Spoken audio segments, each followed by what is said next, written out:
Ratusan roket ditembakkan pasukan perlawanan di Lebanon menyasar wilayah Israel pada 11 November 2024. Rudal-rudal tersebut ditembakkan dalam waktu yang singkat.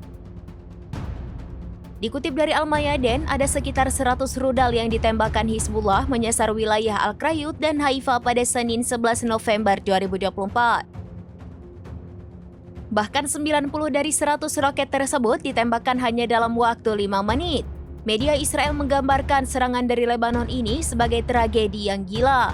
Ada korban-korban luka yang dilaporkan, namun jumlahnya tidak jelas.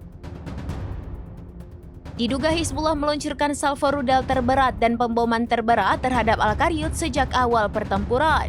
Tentara Israel mengakui bahwa rudal-rudal tersebut ditembakkan dari desa-desa di Lebanon.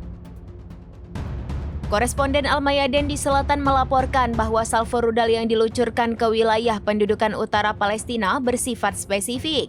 2 rudal diluncurkan setelah salvo terakhir. Wali kota Haifa Yona Yahaf buka suara terkait serangan ini. Menurutnya, jumlah roket yang ditembakkan ke Haifa termasuk yang terbesar sejak Hizbullah mulai menyerang kota-kota di utara pada 8 Oktober.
Download Tribun X sekarang, menghadirkan lokal menjadi Indonesia.